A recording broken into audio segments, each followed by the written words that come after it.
In the meantime, if you could please turn off your microphones. As you just heard, maybe we're going to register this webinar, so it could be broadcast on YouTube later for everyone who would not have been able to follow it.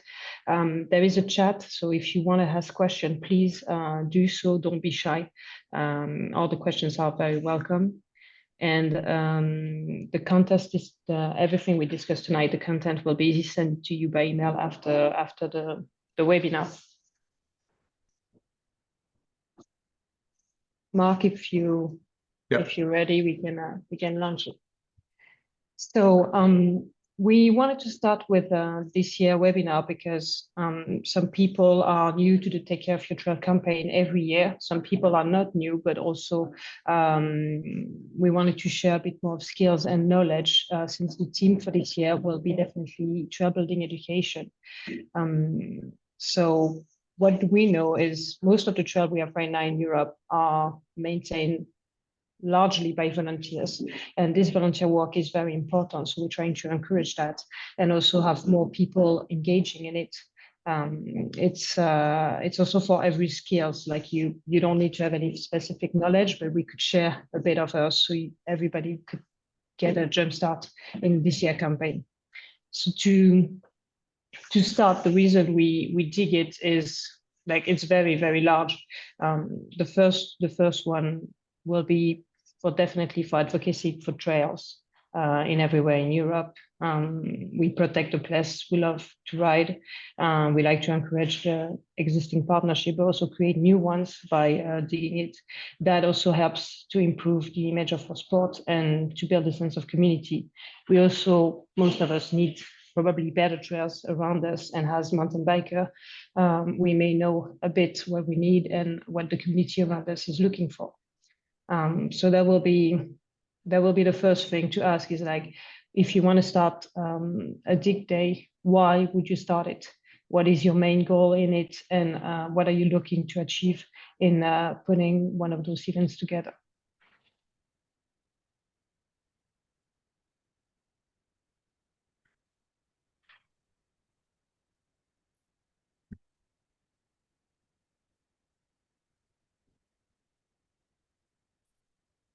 Sorry. Well, Mark is trying to load the next step. I know it by heart, but we'll just do it without it if it doesn't work.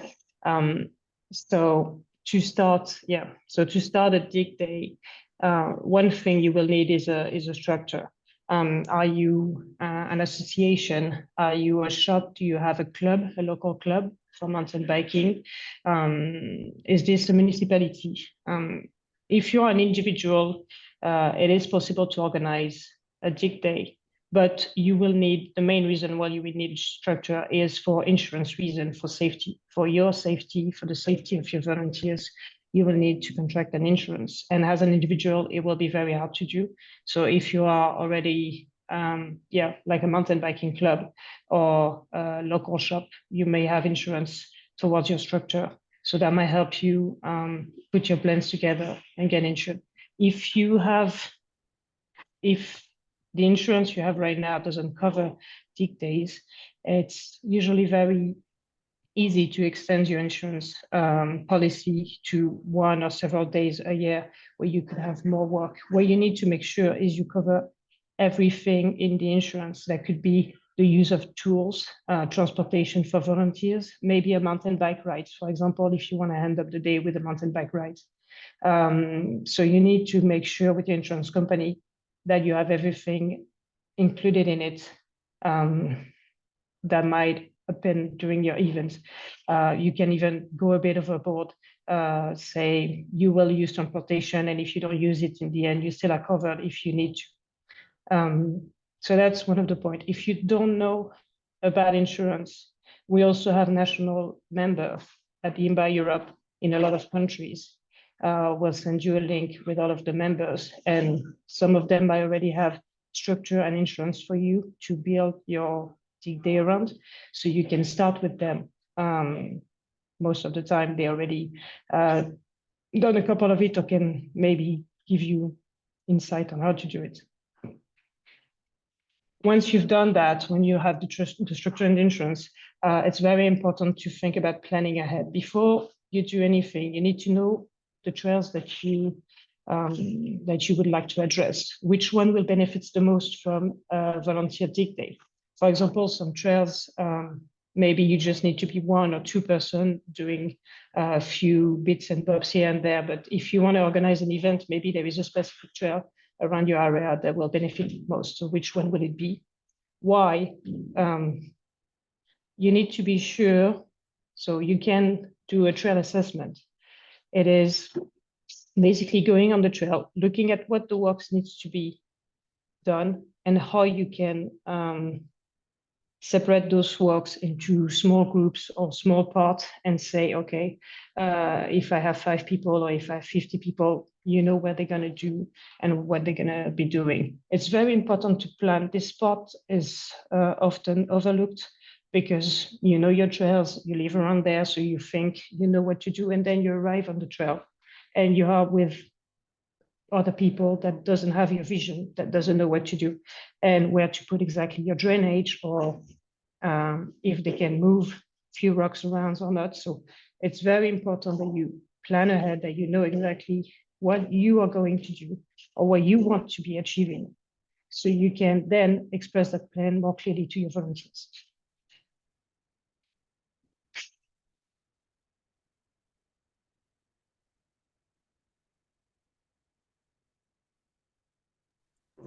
All Giving right, the word over to Hans right now and getting into the permission part. I'll take over from Kathy now. People might be thinking it's February, it's cold and miserable outside. It's too early in the season to start thinking about doing this kind of work. Maybe there's still even snow on the ground. You can't even go out and look at the trails, maybe if you're in a part of Europe that still has snow. But this is actually the time of year when you can do a lot of work that needs to be done behind the scenes that's not maybe as cool and sexy as getting the shovel in the dirt, but it's still, you know, equally important, if not more important, to having a successful campaign in the end. And so I'm going to be showing you some, you know, examples of desk work. Confirm your speaking language. Whatever.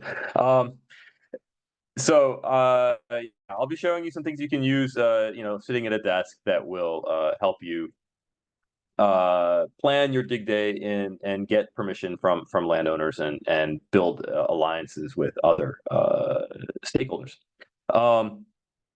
So we can go ahead, I think, to the next slide. So one of the things that's really interesting in the last few years is a lot of map services are available online that help people who don't have, you know, the skills to use the specific GIS or GIS mapping programs to be able to use a sort of user-friendly interface to access the data that can be accessed through those kind of map services. And so identifying the landowner is, you know, one of the key things that you need to do when you are seeking to get permission to do some work on a trail. Unfortunately, there's no single European database of landowners. This is something I think that they've been working on at the European level. It might be, you know, GDPR things might be getting in the way of making that easier. But there are a couple of databases I've found that help you find the appropriate databases, the surveying agencies, the tax authorities in your country that will help you identify the landowners for the parcel of lands that you're looking at working with. So I've got a couple of different links here that are useful. Like I said, all these links we're going to paste in the chat right now. And for those who might be watching after the fact on YouTube, we're going to post these links in the video description down below, so you can go and access these portals yourself. So a couple of very useful portals for helping to identify land owners. We can move, I think, to the next slide. Another really important thing to be aware of is the protected status that may exist for the you know, parcel of land that you're working with. there's again, this is a single European database that contains all of this information, but the information becomes much more detailed as you zoom in on the map to the specific area that you're looking at. And while all these color splotches might be a little bit intimidating, suggesting that, oh no, this is a protected area, I'm not going to be able to dig. Oftentimes these protected areas don't mean that you're not allowed to work on trails or that people are not allowed to visit these areas. Oftentimes it's simply, it might be a migratory bird resting spot that it needs to be respected for certain months of the year, for example. There's all kinds of different kinds of protected status that can exist. And again, I wouldn't get too worried about it, but by zooming in on the trail or the area that you're looking at working with, and identifying the different kind of protected status that might be relevant for those areas, you can use that at least in your discussions further with other stakeholders to improve, to show that you are knowledgeable about the area that you're talking about working with, that you know what kind of protected statuses might exist. And again, these are things that you might not know. What does it mean that it's a Natura 2000 area? But when you get to these kind of when you get that kind of information about the protected status, that's something you can always go ahead and Google and find out more about, so that you can learn more about what it means to be working in these areas that have perhaps a certain sensitivity that you need to respect. So again, you have a map here on the left that's available. We're going to put that in the chat. You can go and check that out and use that. There's also, most countries have their own protected status websites that you can go and visit. If you know that for your own country, go ahead and use that. It's probably a more reliable source than this central depository, but this is a good place to start if you don't know. On the right there, you have another map that I've been using a lot lately. It's really useful. I'm not sure exactly why it's located in Ireland. It's maps.ie, but this is a map that does work in every place that I've tried it globally. And what it does is it tells you the population of number of people registered in a certain geographic area. You can draw the geographic area as like a polygon. You can draw a random sort of shape around a city, for example, or you can use a radius, which I find to be really useful. So if you have a trailhead, for example, that you could draw a circle that's 5 kilometers from that trailhead and identify how many people live in that area. So here was some random spot in Germany I picked that has 55,000 people living in a 5 kilometer radius of that trailhead. And 5 kilometers is something that we kind of use as a shorthand for saying that this is, within what could be considered, a trail close to home. When we ask you through social media, we had a survey earlier this year or last year that where we asked what you consider to be a trail close to home, and for a lot of people it was like a trail within about a 20-minute ride from your home. And so by factoring 5 kilometers is a shorthand for saying perhaps a 20-minute ride. You can then factor in how many people could be considered to have this trailhead as a trail close to home. So that could be very useful when you are also trying to promote the idea of the work that you're doing with others. You can change the radius. It doesn't have to be 5 kilometers. It can be 20 kilometers or 100 kilometers, depending on the situation that you're dealing with. But it's a very useful tool. Again, that link will be in the chat or in the description down below. We can go ahead to the next slide. While you're anyway sitting at the computer and looking at all these maps, you might notice that there are these topo lines, the topographical lines that you see that define the contours of the space. I probably don't need to describe this. For most of you, you're familiar with what topography lines are. These, roughly parallel lines that kind of define the altitude of different places on a map, and then thus the contours that you can experience. These are incredibly useful when analyzing a map to kind of do a gauge on what sort of situation you might be dealing with on a trail.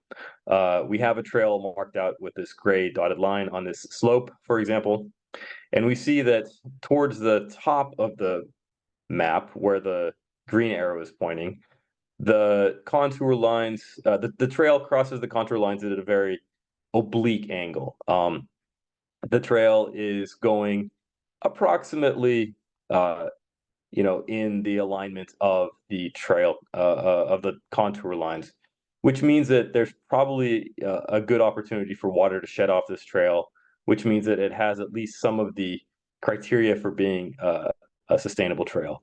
It's impossible to say, right out without looking at the site about what this trail might look like. It could be, there could be a giant rut because there's been a lack of maintenance over the years, which has caused water to not be able to run off the trail. But the basic geography of the trail seems to at least suggest that it could be a sustainable trail. Where the trail gets very steep, you can see it goes almost perpendicular to those contour lines down below where the line is red, where the arrow is red.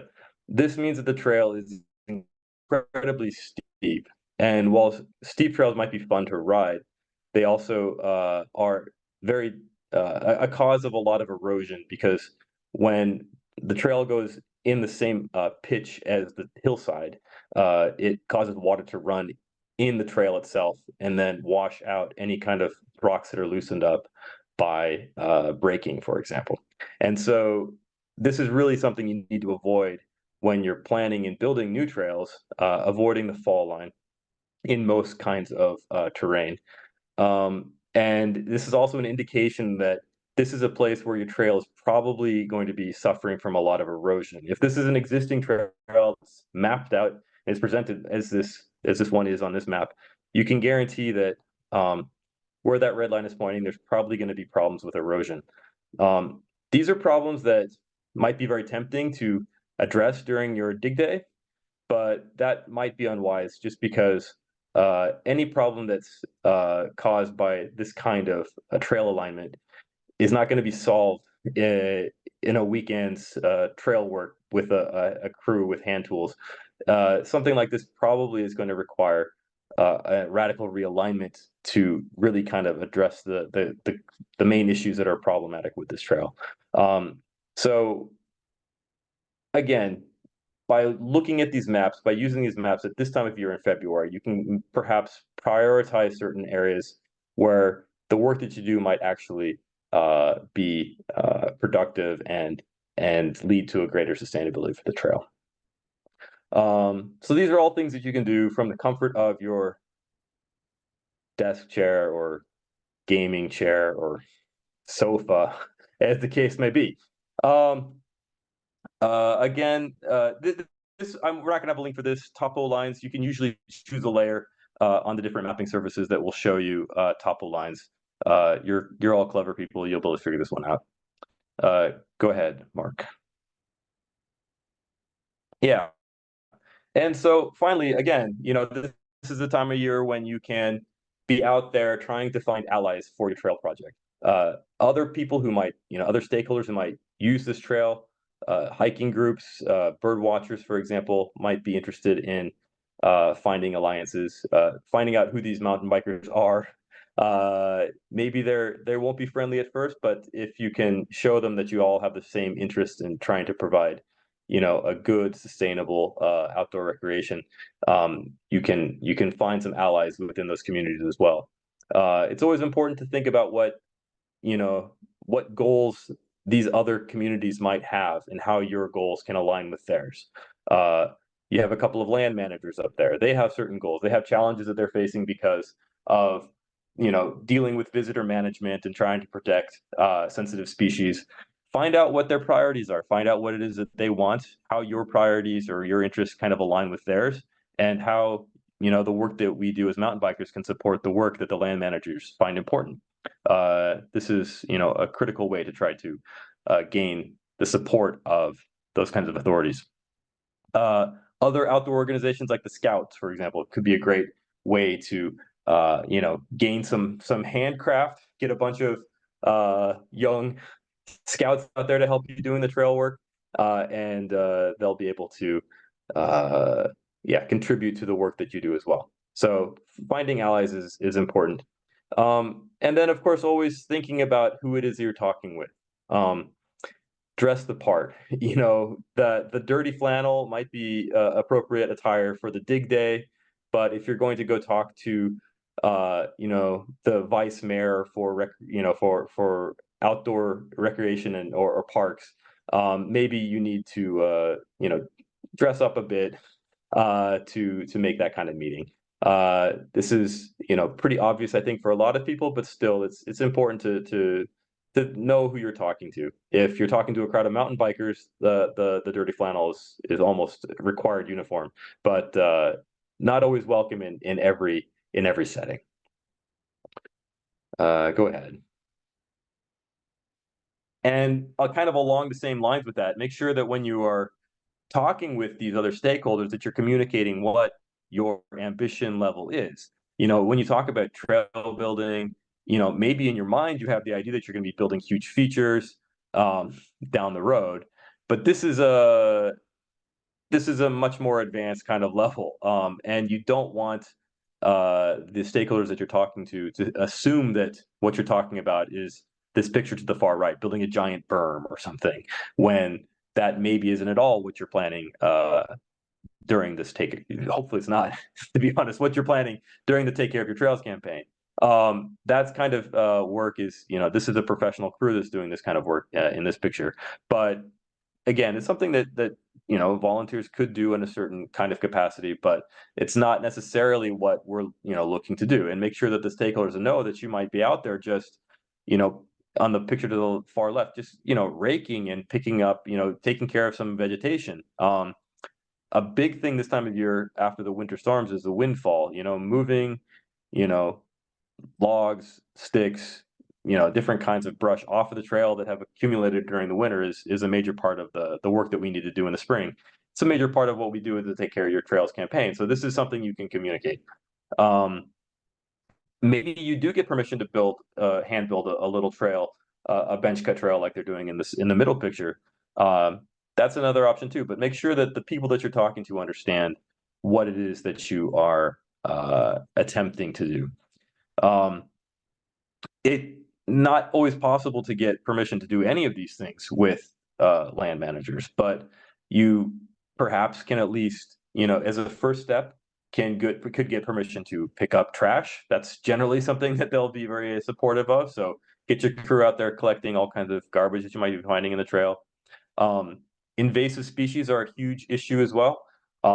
So identifying invasive species and being able to report those is another thing that can be done. You know, these are very, very kind of low scale efforts, but they're things that can be appreciated by the land managers. It shows goodwill for the mountain bike community, and hopefully can build relationships that, you know, other kind of tasks can be dealt with in the future, clearing vegetation, maybe even building trails if the land manager is supportive of that. So make sure that other people know what it is you want to do. That's it for me right now. I'll let Mark pass it on. I'll give the word back to Kathy. Kathy, go ahead. Thank you, Hans. I just put the links to all of those websites on the chat, but you can also have them at the end of this call. As I said, we will send you all of the materials through email, so you will have access to it. Before passing to the be prepared part, I just wanted to add something to what Hans told about getting permission and authorization, and also communicating your ambitions. One thing that works, that goes a long way, is meeting the owners or municipalities or forestry directly on the trail that you may want to work, showing what damage has been done, for example, during the winter time, and what you want to do, but showing it on the trails directly so they don't get too scared that you will transform maybe a single track to a 2 meters 50 wild trail or stuff like that. It's sometimes important to talk directly on the field. It goes a long way most of the time. And especially if getting authorization might be a bit difficult, you can spend a long hours in a meeting room, but showing is sometimes the best way to do so. Sorry, Jens, I didn't want to intervene, but it was very interesting, and all the links are very, very useful. A great addition there, Kathy. Thank you. Yeah. So the be prepared part, as I said before, we were talking about getting authorization. You need to prepare for all kind of contingency. So you might have 5 people show up, or you might even have 50 people show up. It happened to a few of us. The first dig day we did, were only 5 people, and then suddenly the second dig day you do, you're like 45 people, or even maybe your first event you will be 45, and then your second event you will be only 5. You always need to be ready for having enough work for everyone. That it needs to be entertaining, because volunteer work needs to stay fun. It needs to be a bit rewarding. Otherwise, they won't keep showing up as well. So this is very important to keep that in mind. You will also need to have a bit of leadership. So who will help you if you need to make several groups? Who has the knowledge and the skills to be able to have a small group of 5 to 6 people and take them upper or down on the trail to do what was planned to do? Also, who is bringing the food? Who is driving? Where will you park? Is it easy to access by foot? Is it a long walk? You need to really, really have all of this in mind before even you set up a date, because setting up a date is actually probably the easiest part of it. But before that, you need to answer those type of questions. Yeah, do you have enough tools? What type of tools will you need? Is it only hand tools work? Will it be power tool work? And if it is power tool, do you have them? And do you have the people who can use them? We'll go a bit deeper in this part in the next webinar. We will talk a bit more about those tool thingy. And in the next webinar, there will be more about trail skills and more the hand in the dirt type of parts. So yeah, just have that in mind, and have in mind that everyone, if you can, everyone should feel welcome, and you should find a way to keep them entertained and have fun, especially have fun. Mark, if you could change the getting the word out is a very important part of your dig day. If you want to have people turning up, you need to multiply the channel of communication as much as you can. You could put flyers into shops. You could have a Facebook page or Facebook event, for example. You could make a lot of posts on different social media. Your network, if you're a mountain biker, there is a good chance that you have email address for different other mountain bikers, so you can do a newsletter and share it as much as you can. You can also have your local shops, or if it's a local bike park or your municipality, be involved and do communication on the side, the PR side on the side. Try to push it as much as you can by as many different ways as you can. The word of mouth, talk to people when you see them on the trail. You can even have, if you have the authorization, to put flyers at the entrance. If there is a main board at the entrance of your trail, do so. There is never enough way to advertise your dig day, and as soon as you can and as much as you can, I will say.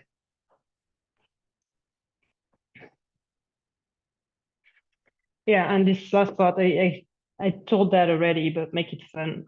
The events who had the most success in the past year for the Take Care of Your Trail events were the ones that make a full day out of it. It's usually like 8:30 meeting for a coffee.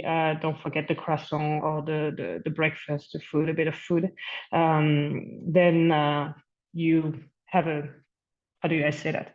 Yeah, you have a first meeting. You say how the day gonna go. You hit the trail, you offer coffee, you offer lunch if you can. If you have a sponsor of any kind, it always goes a long way to offer lunch, for example, to reward the volunteers.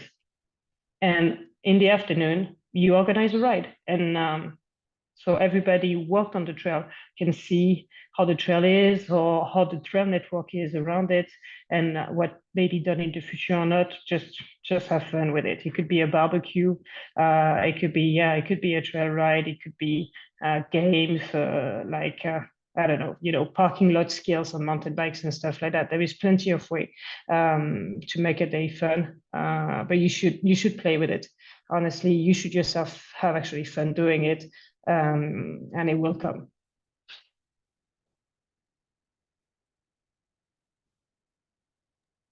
Thank you very much, Kathy. We're almost there to invite our guest speaker for tonight. I'd like to introduce Fee Wallace, official Fiona. Fee is working right now with the Northeast Adventure Tourism Project in the Aberdeenshire region in Scotland. And Fee is also our 2022 Trail Advocate of the Year. So she started as a volunteer with the Aberdeenshire Trail Association and now became professional. And we invited her because, you know, this is the start of the Take Care of the Trails campaign. And she's, I would say, really experienced in mobilizing people and starting up events and coordinating this campaign. So we're going to do a bit of an interview with her, and feel free to add your questions in the chat. You can questions that you have personally for Fee if you want to know more about the work that she's done. So please go ahead, put them in the chat. So we do a quick interview, and then there's plenty of opportunities for a Q&A with her and the rest of the speakers to address all your questions regarding the first stage of Take Care of the Trails is getting started and getting organized. Let's see, can we get Fee on the screen as well? That would be nice. 1 second.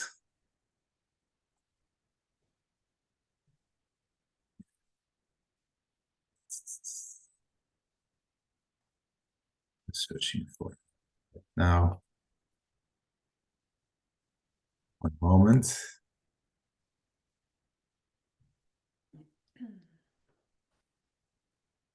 Hard to find with so many people on the call. There she is.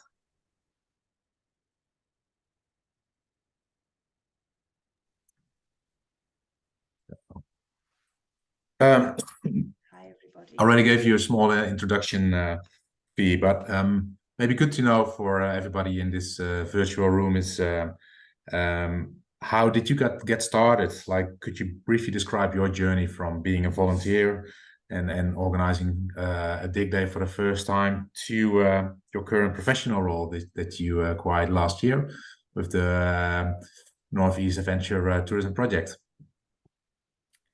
Yeah, so my journey with trail building started back in 2018, 2019. My boyfriend was part of the core group that helped set up Aberdeenshire Trail Association. So I went along to support him, support the project. It sounded really good fun, really captured the essence of looking after your trails. Then I started attending regular digs, you know, really good vibes. Music was playing. I learned a lot without feeling competent. It was a very supportive environment, you know, it was valued, and it was really good fun. So I kept going back and I kept going back, and I started capturing some of it on social media and having good fun with that, and then was able to kind of help capture the elements of the dig day for Aberdeenshire Trail Association and took over their social media to help them out a little bit. And then, as some of you might know, Aberdeenshire was hit with some significant storms back in 2022. And we lost about 80% of our trails overnight. Quite significant storms hit us. So our social media platform turned into somewhere that people were texting and a bit of a notice board and lots of issues. And I was maybe sending several messages a day to the committee and passing messages on, asking them questions. So then I was kind of adopted onto the committee that way, and that was made formal as we went into 2022. So that was nice. And then kind of from there, it's been a bit of a whirlwind. We've gone through pretty significant changes with our committee as well. We went from a committee running of 3 people for nearly a year to we rechanged our structure. We now have a 6-person committee, and we have 8 trail leads as well that look after our individual forests.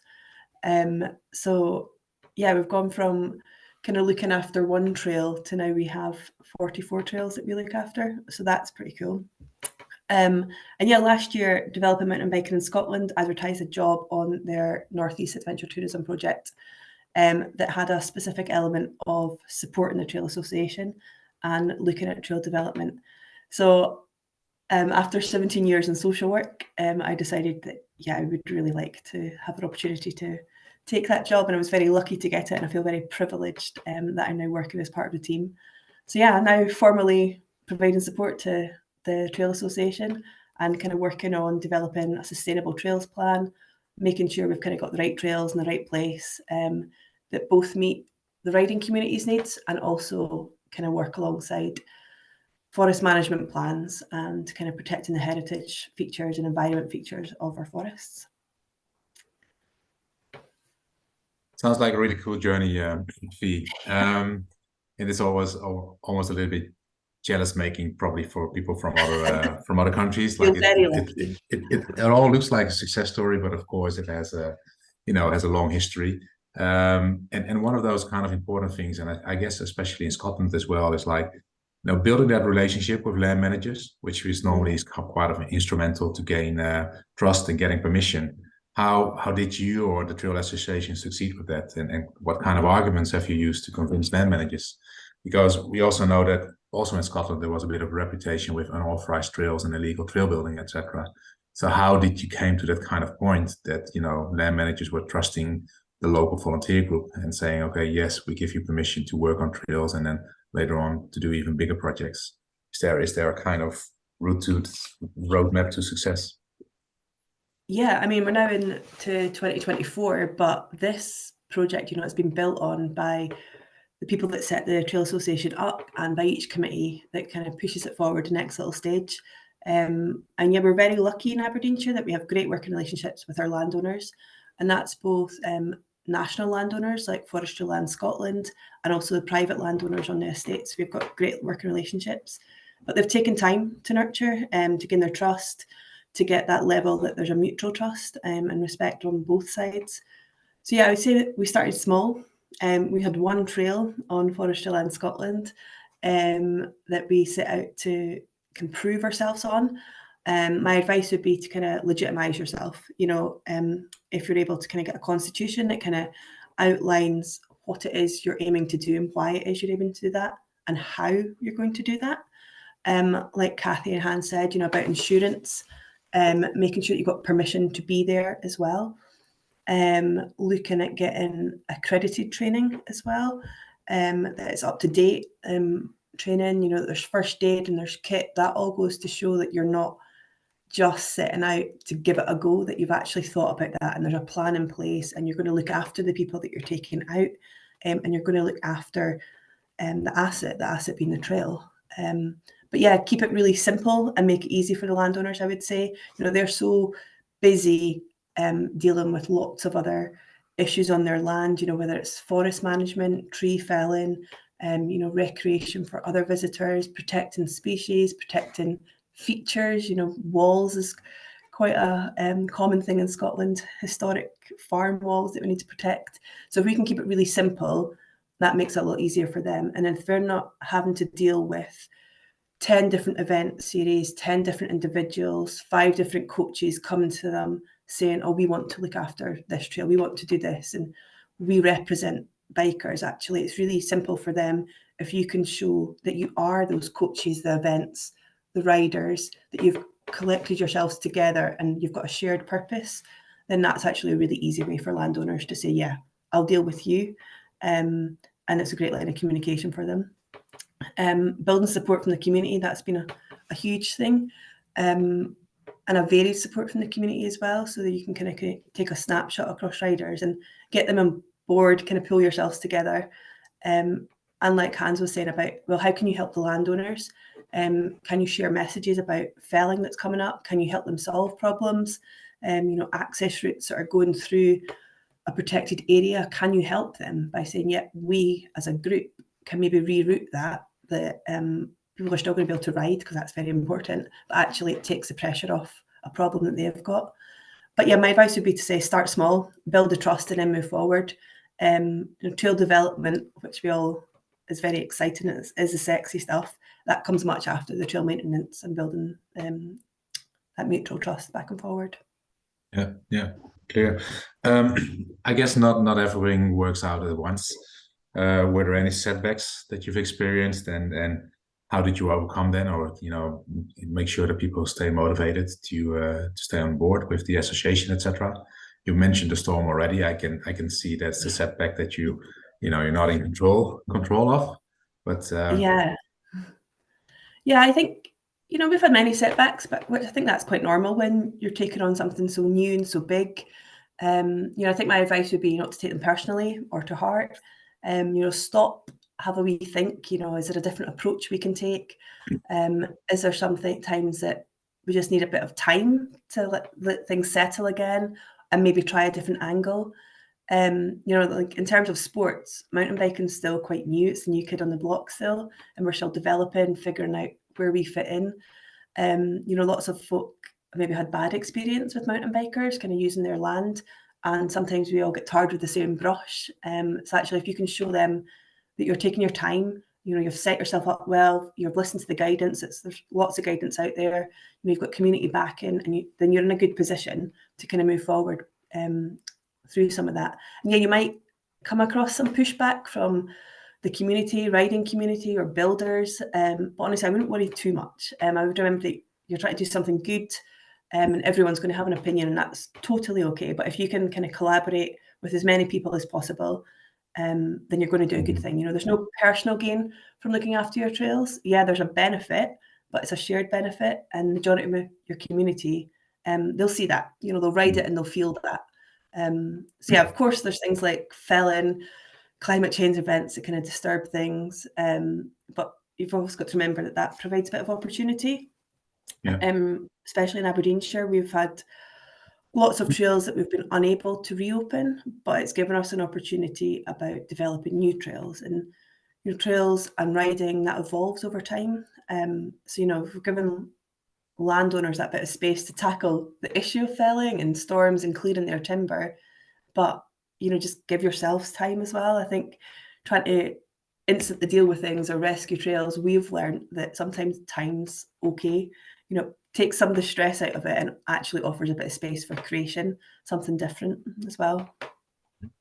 How have you tried to manage the kind of sometimes the expectations of the rider community as well? Like, earlier said by Hans, in the beginning, you need to be clear about the ambition and maybe start small. But we also know that, mountain bikers progress pretty quickly in their sport and always want to have, harder technical, more technical trails, etc., which sometimes, that pace of development is probably not always the same pace of development that a land manager has in mind. Is that something that you've witnessed here as well? Yeah, and I think to do things properly does take longer, and I think that's something that is acknowledged. It can be a frustration, but actually to do it properly means that you're building that trust with the landowner, and they're more inclined to protect your trail when it comes to that forest management stuff. We've done a huge amount of work with landowners in our area, and it's quite exciting because we're now seeing the benefits of that relationship building and that trust and that respect, that they're now giving us avenues to develop trails legitimately and create trails legitimately, which is great. And it might have taken a lot longer than it would be just to go and do it, but actually to just go and do it, they've got no, they don't owe you to protect that trail when it comes to managing their forest. Whereas when it's an agreed trail, they will protect your trail during felling, which is it's win-win for everyone if the trail's protected. One thing that I noticed when you were also sharing some pictures, and some of them are on the screen right now, is that I've noticed quite a lot of women involved as well. Is that just because you've sent us pictures with only women, or is this kind of the average kind of representation of the local trail association, where you have so many women involved as well? Yeah, we have a strong female riding community up here. Lots of women involved. We have women-only dig days, and actually have a 50-50 women committee. We've got some cracking people that kind of allow or have allowed that to develop naturally. It's not tokenism. That is something that has just naturally evolved, and some pretty cool women that are involved in it as well. I think, ideally, we wouldn't need to have women-only dig days, and that people would just feel able to come along to other dig days. But there's absolutely a benefit to doing it. It's kind of that safe space that women can kind of come along, test it out, get the confidence, and ultimately have fun. You know, our women-only dig days are an absolute hoot. We had one at Take Care of Your Trails last year that celebrated the Jubilee, and we had our Jan dressed up as the Queen, lording it around on the trails. So yeah, they're good fun, and I think, as Kathy kind of said, it's that element of fun on a dig day that allows people to feel confident and valued and able to come back to other digs as well. Is it, were land managers surprised to see so many women involved? The Forestry Commission and the landowners as well? Did it help kind of speeding up maybe the kind of relationship building as well?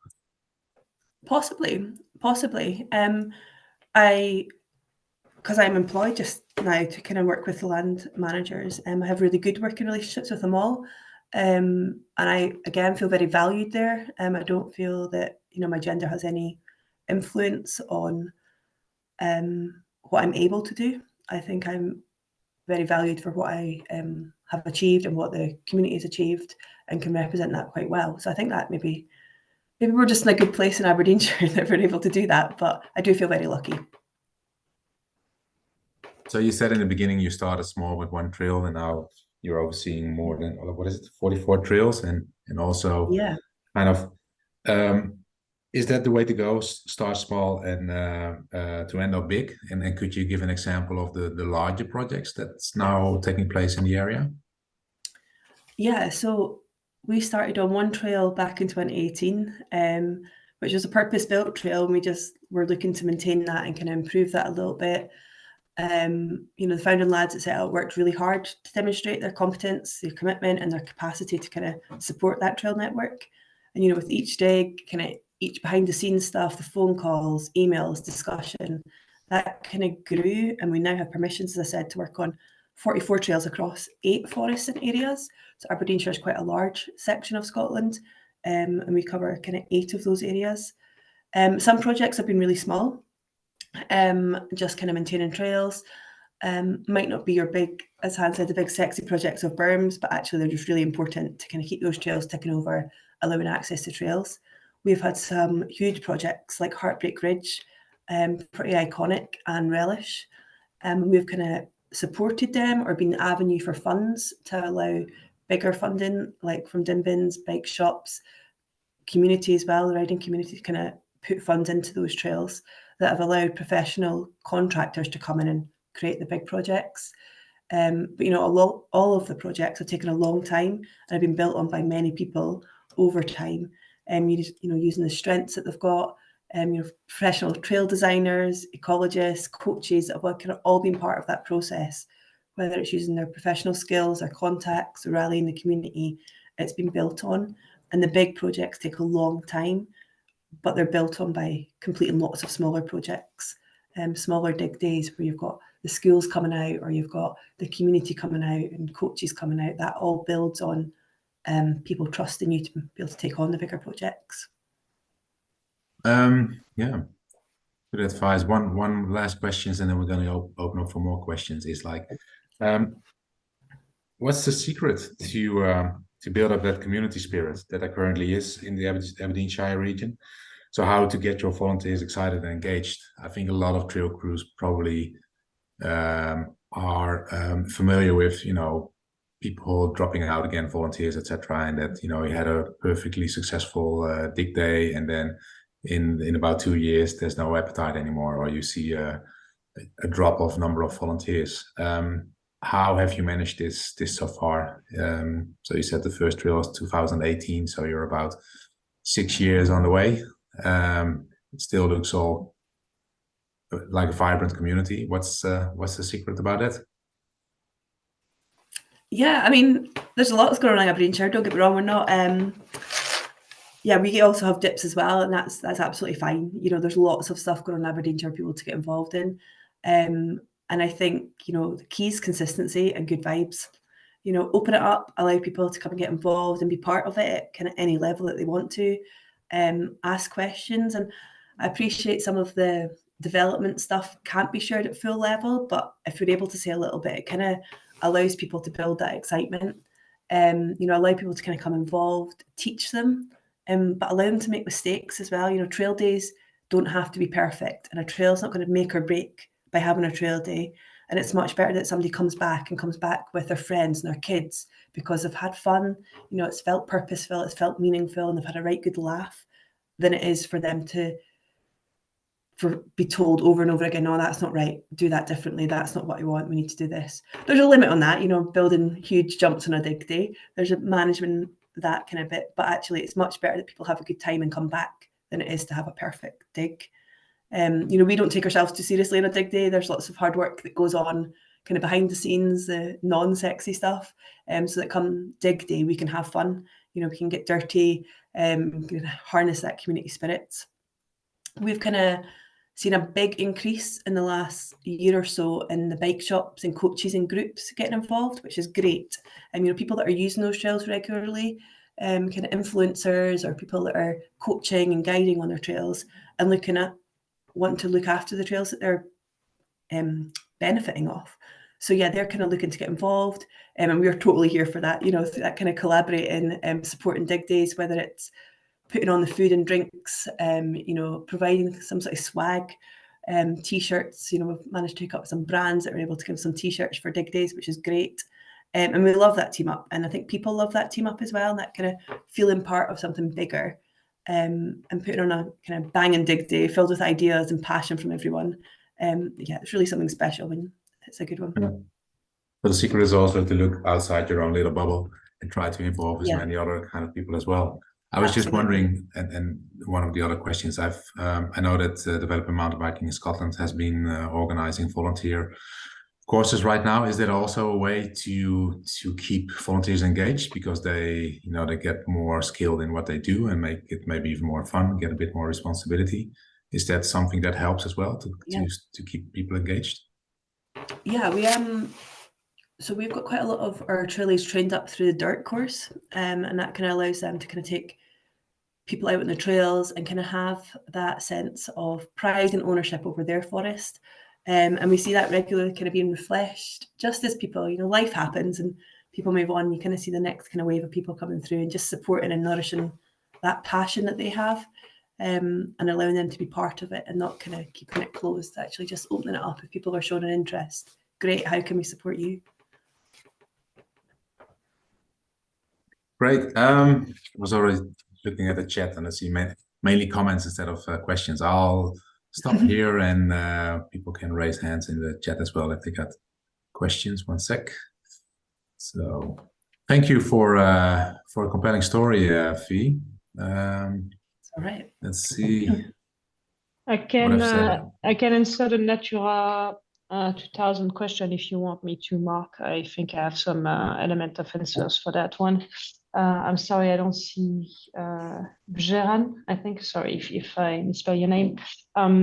So Natura 2000 is basically a protected area, and it's usually very specific. It's usually either a plant or a type of tree, or it could be also an animal that is protected, but it's usually very specific. It's one thing, maybe two, but it's very, very specific. That means that within Natura 2000, you have a whole area that is protected, and inside it, you have where, for example, if it's birds, where they reproduce, places that are very, very protected. So if you want a permit to enter the forest with excavators or heavy machinery, which is the question, well, the first question I will ask is why, and do you really need to do the work you need to do with those machines? If you really need to do the work you need to do with those machines, forestry agents have the authorization to go into Natura 2000 places with heavy machinery as well. So it's not forbidden.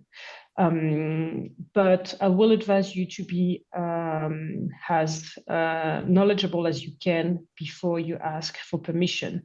Meaning you can go to the municipality and ask for the Natura 2000 plans to see exactly where are the most fragile area that you should definitely not go on, or if there is a specific time of the year For example, if it's a plant, maybe that plant is only out in between a few months, and outside of those months, it could be okay.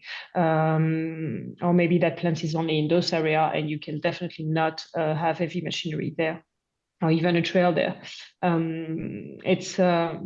You need also to be knowledgeable for a second reason. It's the person in front of you is usually the municipality agent. It's usually a very local ask, and those people are sometimes not knowledgeable. By experience, I had people saying to me that Natura 2000 areas are forbidden to mountain bikers and to anything that is not already authorized, like maybe hunting or forestry. This is not true most of the time, but they don't know about that because it's a protected area. They rather say no. If they don't know, then say yes. So be knowledgeable, be patient, have a plan, explain why you need to do it. Again, if you can do that meeting directly on the trails, better. But ask yourself if you really need to use the excavators and heavy machinery, because maybe you can do most of the work by hands, or if you need the excavators and heavy machinery, how is it to make it more sustainable in the long term? Because I don't know, you have a big drainage to do, and it might save part of the trail or part of the erosion or stuff like that. So try to advocate your cause and know as much as you can about it. Thanks, Kathy.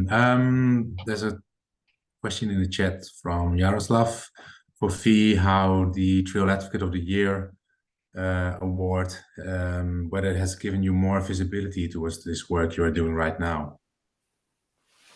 Oh, hey Yari, how's it going? Yeah, I think it has, because I think it showed that we are part of something bigger, and I think, you know, it's not just an individual group, that we're connected to things. There's evidence base there, there's guidance, there's support, and this is actually happening everywhere. You know, it's not just the one group in Aberdeenshire that might go away. Actually, no, we're here and we're part of something bigger, and there's lots of groups doing the same thing and doing really good stuff all over. So yeah, I think it's been a really positive thing. Completely unexpected. It was a lovely award to get. But yeah, it's been lovely. Thank you. There's the fun question, of course, that of how much beer would you need when all is said and done with the organization? Let's see. Yeah. We sometimes we'll have a dig and then go to the pub. Have to say, usually after a women's dig. Usually dig and then we head to the pub, and it's really good fun. It kind of, again, just brings that community spirit. And we're bikers. We like a beer after the trails, don't we?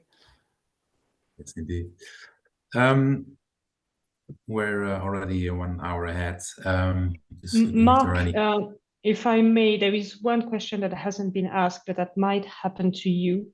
And I would like just to the opportunity to talk about it, because we talked about it, Mark and Hans, before this call, is what you do if you don't have the authorization. That's this is completely possible sometimes to not get the authorization. It could happen. Fee was, I like what you said about if you have pushbacks and stuff, don't take it personally, take your time. Also make it small, just start one step at a time. You could always start something that doesn't require a big authorization, like picking up trash, showing that you're here, that you really want to do something. Just advocate that, show as much as you can, be there, be constant. Don't take that first setback as a big no. Just take it as, okay, well, we need to try, and we need to see it from a different angle. But there is often a way, or there is other trails as well, maybe a private one instead of a public one, or other stuff. But don't hesitate to try something else, to try something new, to start small. Don't get discouraged by the first no, because you're gonna get a few of them, but it shouldn't stop you, because there is always a way if you think a bit outside of the box sometimes. I think it was an interesting comment just from Fee, like what did the Trail Advocate of the Year award for her. Like, you know, it shows that this is what she says. It's a bigger network. This is not unique for one specific spot, and that could be a good reasoning as well to tell to land managers and other kind of organizations that you have to work with. Like, if there's something completely new to them, then you can show them examples from across Europe where this type of work is already been done, and you can learn from the setbacks and the success stories, etc. How to get started. So maybe that's good advice as well. You know, you always need a bit of a patience to get this done. What we've seen here with, you know, resulting in a big project and a really vibrant community. If you do it, you know, maybe the slow way, but the good way, that it leads to could lead to this kind of successes. If there are no more questions, then I would almost close this session. And I want to thank everybody that attended. This is the first one of 4 webinars that we want to plan. I'll just put the slide in front of us to announce the date for the next one. Give me one sec. Because that's going to be, let me see, 5th of March. So we're going to do another webinar with other new speakers. Then we're going to get more into the actual work. As Zimba, with a lot of other partners, we have been involved in the DIRT project, which have some quite good tools for training, and we want to go through some basics, trail maintenance techniques, etc. that are relevant for volunteer trail crews. Also address things like you know, doing the inspection and then identify what needs to be done on a trail, etc. So that's going to be a little bit more technical, and we're going to invite some external speakers again, and this is how we're going to build it up, so that we think that by the real campaign month of May, everybody would be properly set up and convinced and to run this event. And for some people it's going to be new, and for some people they've done it already, but there's always something to learn, we would say. And hopefully we see a really successful campaign happening in May. It's the same time. There's a question, 5th of March, same hour. Yes, it's 7:30 Central European time. And we're going to share the link, the new link for the 5th of March afterwards, when we're also sending the presentation and some of the notes of this session. So there's just one thing to do is thank you to all the speakers. Thank you for all the participants, and spread the word for the next one. And we'll do our best to provide good content that is helpful for any one of you. If there are any suggestions afterwards, don't hesitate to reach out to us. Kathy is coordinating this year's campaign. We will share contact details as well. If there are any kind of questions or demands, just let us know. So have a great evening, and hope to see you next month as well. Bye-bye. Thank you. Bye. Bye-bye. Hasta la vista.